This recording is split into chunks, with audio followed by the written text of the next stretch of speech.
Today, I'm happy to share my top 3 exercises for heel spur relief. Join in right away. You might be surprised at how you feel later, and we'll ramp it up at the end. The interesting thing about heel spurs is that most people think the spur itself hurts because when you walk on it, that's when you feel the pain. From my experience, we know that even if the spur is still there, but the muscles are almost not relaxed, the pain can still shift, even though that little bump is still present. That's due to the fact that it's clearly not the bone itself causing the pain, this spur itself, but rather the activated pain receptors, which then get triggered and become active when there is an excessive amount of tension. Ina has already begun the first exercise. You should start right away. We're just going to try and see if lowering the tension through stretching helps your heel spur feel better, so it won't hurt as much. So how much pain are you feeling?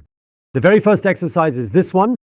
Lean against the wall for support with the affected leg on the side where the heel spur is, and fully extend the knee. It's important that the foot doesn't point outward, as this mistake is often made. It needs to point straight forward, and the knee must be fully extended.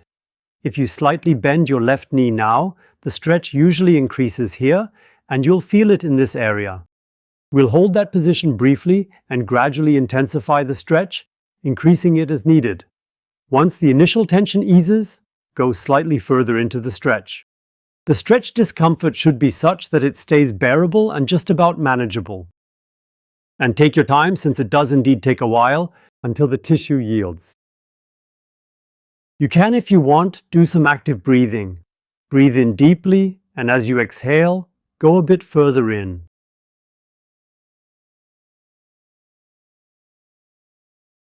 And the heel must not lift. The heel must stay nicely on the ground. And now we are doing our strength training again, of course. Strength in the stretched muscles is really key. You could say it's a game changer.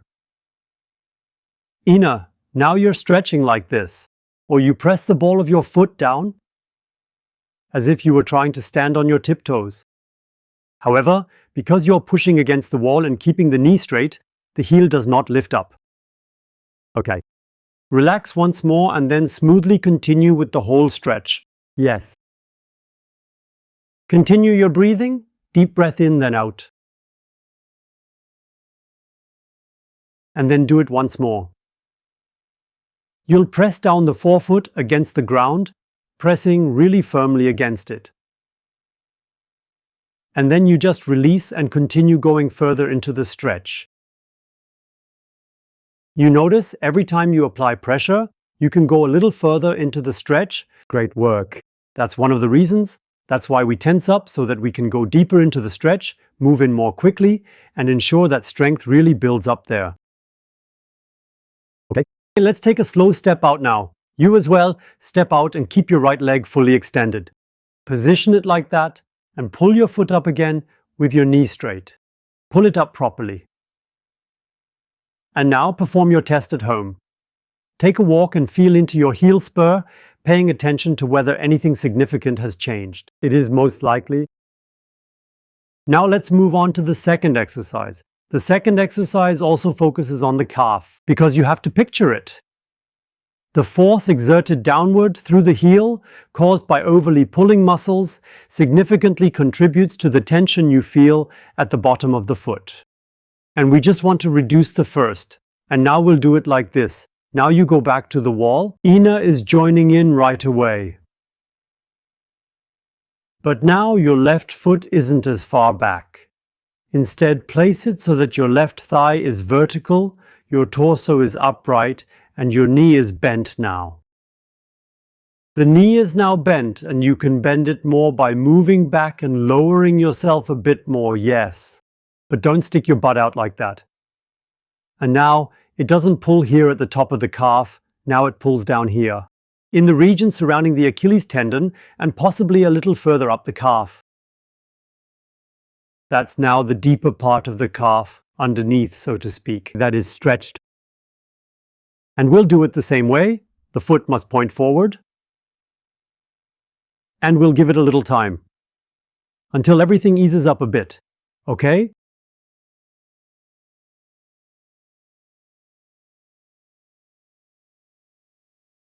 It's like you're sitting on a bar stool and just sitting on it. Simply let the force from above act on the knee. And feel the stretch down here. And now let's start with our strength training. Press the ball of your foot firmly against the ground as if you are trying to stand up on your tiptoes. Relax once more. Go a little deeper into the stretch down there.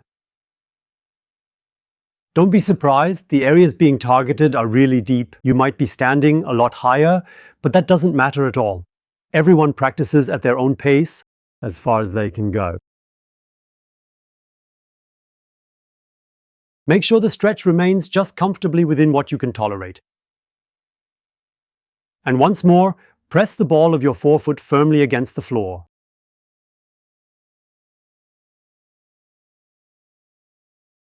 And let go once more. And continue further in.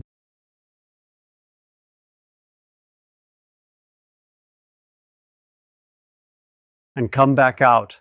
And bring your left leg in front of you again, Ina. But this time it needs to be bent. And now pull the foot up with the bent knee. Really nice. Finishing up. Tighten it firmly. Do it from home too. Tighten it up, tighten everything up, and then relax again. And before we continue with the third exercise, which directly affects the sole of the foot, I'll show you a special application. This is the same exercise, but with the knee hero, and it has the advantage, especially with heel spurs, that you can stretch the calf very intensively. Since you're over the weight limit, you can effectively stretch out the sole of your foot at the same time, due to the heel being slightly lifted up right now, and because you're positioned on top, there is no risk of sliding backwards. So this is really excellent for dealing with the heel spur issue. If you haven't got the knee hero yet, perhaps try placing 2 or maybe even 3 books underneath your foot, and you might achieve a similar effect. Then you'll quickly notice, wow, it pulls even more and also stretches the sole of your foot a lot. You can get info on the knee hero here. Take a look, and now please get into this position. Get down to the 4-point position shown by Ina, gently placing the injured foot in this manner to ensure stability. Be sure to use a mat that does not slip for adequate support. You shouldn't do it with socks on the floor, as that would make you slip.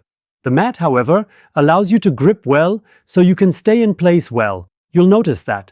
If you notice that you can't manage this in your apartment with socks on because you don't have the right kind of mat, then please put on shoes and move to the carpeted floor, where the shoes will hold better. It should ideally be a thin shoe, something like a light sports shoe, which is also nice and flexible, so it can fully support this movement here. Because now you see, on one side the sole of the foot is being stretched, especially this area between the big toe and the heel. Most spurs tend to form in that area because those tissues are consistently subjected to excessive tension.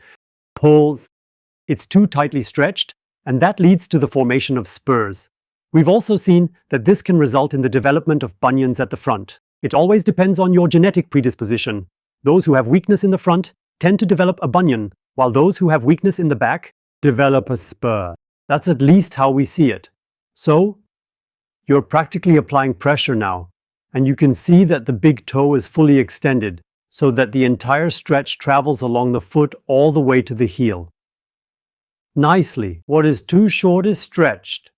Previously we stretched the calf over here like this, and now we're stretching the sole of the foot. And what are we doing now? You're pushing yourself back with your hands so that the knee moves back, allowing for maximum extension of the toes, while also stretching the arch of the foot at the same time. And Ina's been in there long enough, maybe you too by now, and now we'll do our strength training. How does the strength training work? The strength training works by primarily pressing the big toe down against the ground, as if it were trying to lift the entire foot up, but since we exert a significant amount of force backwards, it unfortunately can't lift. And the second thing to consider is that the entire foot naturally wants to arch upward this way. But that is also prevented because strength is applied from front to back. Now just simply relax again. and perhaps stretch a little further in. This would imply that the knee gradually slides a bit more towards the back. Always make sure the foot doesn't slip, otherwise the stretch is instantly gone. It must be nice and tight. And then repeat it once more. Now you tense up your toes and also the entire foot completely. How do you tense up here? Very nicely done. Really good. Very good. Relax once more. And slowly go a bit further into that stretch. Very good. Go just a little further in. Yes. Naturally. Ina, I'll have you quickly sit down on your right side, please. Sit down and bring your foot forward. Please sit down. Go ahead and sit down. Now actively raise your foot up and fully extend your toes. Here, an active strength training exercise has been added to make the whole routine more effective. Pull really nice, lift the foot, bring your toes back, lift the foot, bring your toes back. You are doing great. Okay, and now we're adding one more thing. By the way, if you'd like to see another video on heel spurs, then please click here. Yeah, we are going to add something else. Actually, we're putting something under it, namely the mini roll, underneath your foot. And that can really turn out to be a significant game changer because you're rolling now. If the mini roller isn't available, then just find something else handy, like perhaps a spray can or similar object. A spray can or a round bottle. Be careful with the bottle. It shouldn't be one that can break, right? It needs to be a really solid one. But perhaps a spray can would be better, or something that has a similar diameter to this roll. And now we'll roll the sole of the foot again.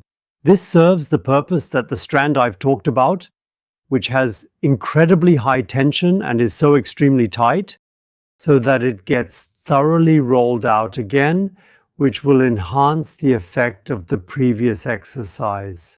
Yes, then metabolism comes in and so on and so forth. So everything starts flowing again. You do it like Ina is showing now, always making small movements. And keep moving a little further and apply a lot of strength. Apply lots of strength. That's why it's best to get a roller that's soft outside and firmer inside, like ours. Okay, right? And hold on a moment, Ina. When you're about in the middle of the arch of your foot, you can let your knee move slightly inward because the arch isn't completely straight. It has a certain curve. Exactly. And then continue as you feel it, so that the entire area is completely loaded. And we always roll very firmly and very slowly and always towards the heart. And very firmly and very slowly is the important part if we want to move something in such firm tissues. Then there's no other way. And then it goes just before your heel. If you find the point, wait a second please. If you find the point where the heel spur hurts, when you feel it with the roller, just stand on it. Not so much that it hurts too much, it just needs to be bearable, because then you're basically doing an osteopressure. That's what we call this therapy, where we press on the points on the periosteum to help it relax. You basically do that yourself. Just stay there for a minute, keep applying pressure, and then you'll notice that the sensitivity to pressure decreases. And then you continue along the heel, and now it's crucial that you don't slide off too quickly. That's why I always keep a firm grip at the front here, allowing you to roll your heel smoothly as much as possible up to the corner. As far as possible to the corner. And then at the end, there's no other way. And then it's fine. Have you already heard about our fascia roll massage set? This is one of our tools. There are 4 parts in total. One is the mini roll. And you'll find info about this fascia roll massage set here.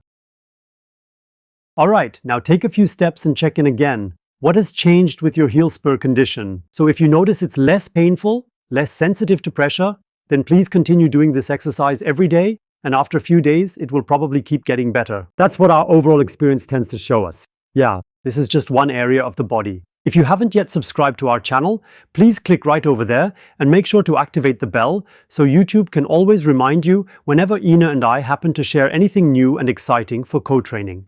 And if you come across a topic where you think it has nothing to do with you, still give it a try, because you might find that you enjoy it as it enhances your overall well-being. Goodbye.